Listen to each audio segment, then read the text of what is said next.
करके चलता है और जो व्यक्ति निर्माण की प्रक्रियाओं को अपने जीवन में धारण करता है, जो स्वयं का निर्माण करता है, वही दुनिया का निर्माण कर सकता है। और जो व्यक्ति स्वयं का निर्माण नहीं कर सकता, वो दुनिया में एक भी व्यक्ति का निर्माण नहीं कर सकता।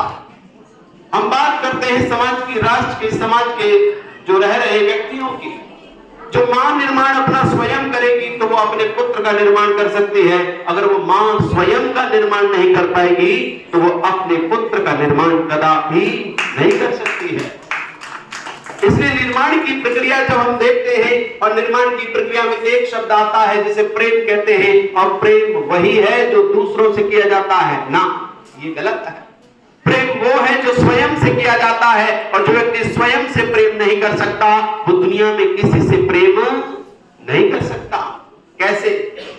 याज्ञवल्क्य अपने महर्षि याज्ञवल्क्य, मैत्रेय और गागरी का बहुत बड़ा संवाद है, आप सुनिएगा कभी तो आपको मौका मिलेगा।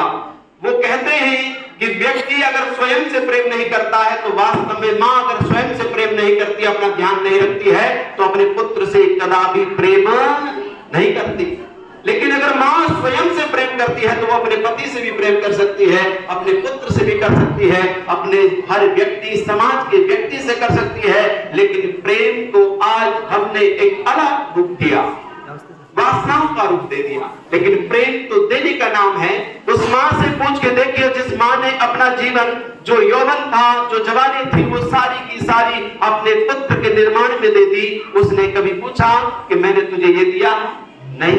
लेकिन एक पुत्र जब बड़ा हो जाता है और उसका निर्माण अच्छे रूप में नहीं होता है तो वही पुत्र एक दिन मां को जवाब देने वाला हो जाता है। इसलिए निर्माण की प्रक्रिया इस राष्ट्र को आगे बढ़ाएगी, निर्माण की प्रक्रिया इस समाज को आगे बढ़ाएगी, निर्माण की प्रक्रिया मां का वर्चस्व बचा के रखेगी। अगर वही निर्माण की प्रक्रिया हमारी छूट गई तो मां के वर्चस्व को, गुरु के वर्चस्व को, आचार्य के वर्चस्व को समाप्त कर देगी।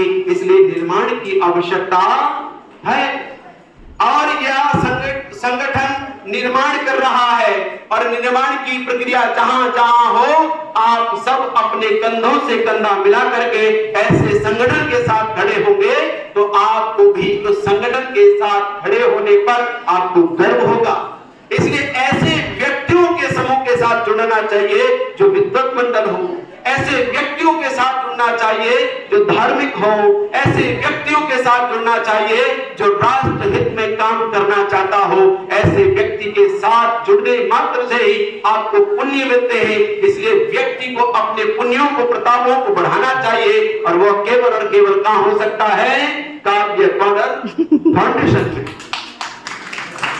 इसकी एक भाषा है और एक भाषा काव्य है, और काव्य अपने आप में व्यक्तित्व रखती है। इसलिए काव्य व्यक्तित्व की धनी है। इसलिए काव्य जिसे कह रहे हैं, कोई सामान्य व्यक्ति कविता नहीं पढ़ सकता है। कोई व्यक्ति आएगा, रट जाएगा और चला जाएगा, ऐसा बिल्कुल नहीं है। क्योंकि यहाँ पर वही व्यक्ति आ सकता है जो हर तरह से तपा हुआ हो, हर तरह से उस व्यक्ति के जीवन में ठोकरें लगी हुई हो, और वह व्यक्ति अपने जीवन के अनुभवों को यहाँ शेयर करेगा। और वो जब आपको शेयर करेगा तो आपका जीवन भी जरूर बदलने की ओर दौड़ेगा। और जब आप दौड़ेंगे तो समाज दौड़ेगा, और समाज दौड़ेगा तो राष्ट्र दौड़ेगा।